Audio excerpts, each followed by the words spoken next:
ನಮಸ್ಕಾರ ಸ್ನೇಹಿತರೆ, IPO Kannada YouTube ಚಾನಲ್ಗೆ ನಿಮಗೆಲ್ಲರಿಗೂ ಸ್ವಾಗತ.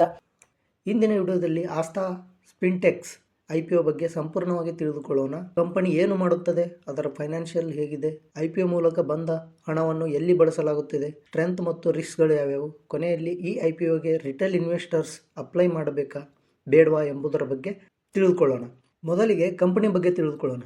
ಆಸ್ಥಾ ಸ್ಪಿನ್ಟೆಕ್ಸ್ ಲಿಮಿಟೆಡ್ ಟೆಕ್ಸ್ಟೈಲ್ ಕ್ಷೇತ್ರದಲ್ಲಿ ಕಾರ್ಯನಿರ್ವಹಿಸುವ ಕಂಪನಿಯಾಗಿದೆ.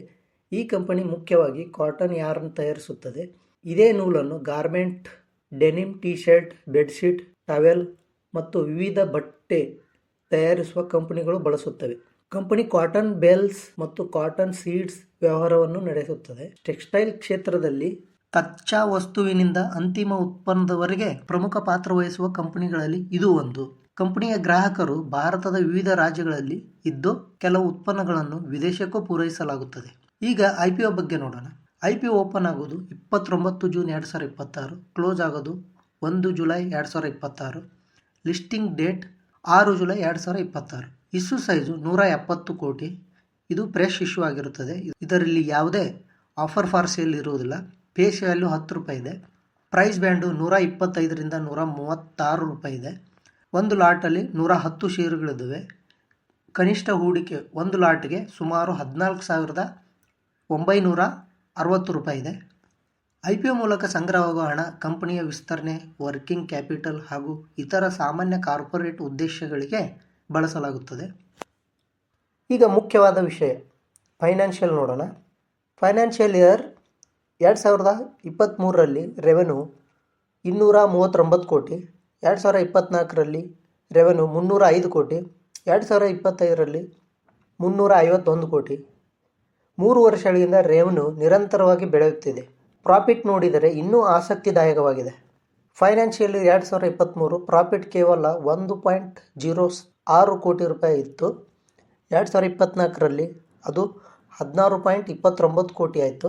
2025ರಲ್ಲಿ 23.50 ಕೋಟಿ ಆಗಿದೆ. ಅಂದರೆ ಪ್ರಾಫಿಟ್ ಸುಮಾರು 22 ಪಟ್ಟು ಹೆಚ್ಚಾಗಿದೆ. ಎಬಿಟಾ ಮಾರ್ಜಿನ್ 2023ರಲ್ಲಿ ಸುಮಾರು 5% ಇತ್ತು. 2025ರಲ್ಲಿ ಅದು 13%ಕ್ಕೆ ಏರಿದೆ. ಇದರ ಅರ್ಥ ಕಂಪನಿಯ ಆಪರೇಷನಲ್ ಎಫಿಷಿಯನ್ಸಿ ಉತ್ತಮವಾಗಿದೆ. ಪ್ಯಾಟ್ ಮಾರ್ಜಿನ್ ಕೂಡ 0.44%ಇಂದ ಸುಮಾರು 6.7%ಕ್ಕೆ ಏರಿದೆ. ROE ಸುಮಾರು 19% ಇದೆ. ROCE ಕೂಡ ಸುಮಾರು 19% ಇದೆ. ಇವೆರಡೂ ಉತ್ತಮ ಮಟ್ಟದಲ್ಲಿವೆ. ಡೆಪ್ಟ್ ನೋಡಿದರೆ ಒಟ್ಟು ಸಾಲ ಇದ್ದರೂ ಡೆಪ್ಟ್ ಟು ಇಕ್ವಿಟಿ ರೇಷಿಯೋ 1.35ರಿಂದ 0.78ಕ್ಕೆ ಇಳಿದಿದೆ. ಇದು ಹಣಕಾಸು ದೃಷ್ಟಿಯಿಂದ ಒಳ್ಳೆಯ ಬೆಳವಣಿಗೆ. ಕಂಪನಿಯ ಸ್ಟ್ರೆಂತ್ ತಿಳಿದುಕೊಳ್ಳೋಣ. ಈ IPOಯ ಪ್ರಮುಖ ಸ್ಟ್ರೆಂತ್ಗಳು: ರೆವೆನ್ಯೂ ಮತ್ತು ಪ್ರಾಫಿಟ್ ಎರಡೂ ವೇಗವಾಗಿ ಬೆಳೆಯುತ್ತಿವೆ. ಎಬಿಟಾ ಮಾರ್ಜಿನ್ ನಿರಂತರವಾಗಿ ಹೆಚ್ಚುತ್ತಿದೆ. ROE ಮತ್ತು ROCE ಉತ್ತಮ ಮಟ್ಟದಲ್ಲಿವೆ. IPO ಮೂಲಕ ಎಕ್ಸ್ಪೆನ್ಷನ್ ಮಾಡಲು ಯೋಜನೆ ಮಾಡಿಕೊಂಡಿದೆ. ಟೆಕ್ಸ್ಟೈಲ್ ಕ್ಷೇತ್ರದಲ್ಲಿ ಹಲವು ವರ್ಷಗಳ ಅನುಭವ ಹೊಂದಿದೆ. ಈ ಕಂಪನಿಗೆ ರಿಸ್ಕ್ ಕೂಡ ಇದೆ. ಇದೀಗ ರಿಸ್ಕ್ಗಳನ್ನು ತಿಳಿದುಕೊಳ್ಳೋಣ. ಮೊದಲನೆಯದು, ಕಾಟನ್ ಬೆಲೆ ಹೆಚ್ಚಾದರೆ ಕಂಪನಿಯ ಮಾರ್ಜಿನ್ ಕಡಿಮೆ ಆಗಬಹುದು. ಎರಡನೆಯದು, ಟೆಕ್ಸ್ಟೈಲ್ ಕ್ಷೇತ್ರದಲ್ಲಿ ಸ್ಪರ್ಧೆ ಸಾಕಷ್ಟು ಇದೆ. ಮೂರನೆಯದು, ಎಕ್ಸ್ಪೋರ್ಟ್ ಬೇಡಿಕೆ ಕಡಿಮೆ ಮಾಡಿದರೆ ಕಂಪನಿಯ ಮಾರಾಟದ ಮೇಲೆ ಪರಿಣಾಮ ಬೀಳಬಹುದು. ನಾಲ್ಕನೆಯದು, ಈ ಕ್ಷೇತ್ರದಲ್ಲಿ ಕಚ್ಚಾ ವಸ್ತುಗಳ ಬೆಲೆ ಏರಿಳಿತ ಹೆಚ್ಚಾಗಿರುವುದರಿಂದ ಲಾಭದಲ್ಲಿ ಅಸ್ಥಿರತೆ ಕಾಣಿಸಬಹುದು. ಒಟ್ಟಾರೆ ನೋಡಿದರೆ ಆಸ್ಥಾ ಸ್ಪಿನ್ಟೆಕ್ಸ್ ಫೈನಾನ್ಷಿಯಲ್ಸ್ ಕಳೆದ 3 ವರ್ಷಗಳಲ್ಲಿ ಸಾಕಷ್ಟು ಸಾಧಿಸಿದೆ. ರೆವೆನ್ಯೂ ಹೆಚ್ಚಾಗಿದೆ, ಪ್ರಾಫಿಟ್ ಹೆಚ್ಚಾಗಿದೆ, ಮಾರ್ಜಿನ್ ಸುಧಾರಿಸಿವೆ, ಡೆಪ್ಟ್ ಟು ರೇಷಿಯೋ ಕಡಿಮೆಯಾಗಿದೆ, ROE ಮತ್ತು ROCE ಕೂಡ ಉತ್ತಮವಾಗಿದೆ.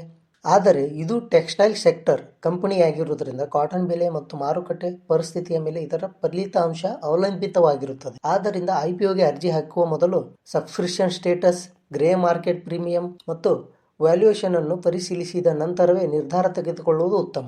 ಈ ಒಂದು ಮಾಹಿತಿಯು ಶಿಕ್ಷಣಗೋಸ್ಕರವಾಗಿದ್ದು ಇದು ಯಾವುದೇ ಬೈ ಆ್ಯಂಡ್ ಸೆಲ್ ರೆಕಮೆಂಡೇಶನ್ ಅಲ್ಲ.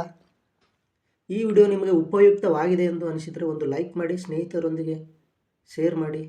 IPO ಅಪ್ಡೇಟ್ ಮತ್ತು ಸ್ಟಾಕ್ ಮಾರ್ಕೆಟ್ ಅಪ್ಡೇಟ್ಗಾಗಿ ಈ ನಮ್ಮ ಚಾನಲನ್ನು ಸಬ್ಸ್ಕ್ರೈಬ್ ಮಾಡಿ.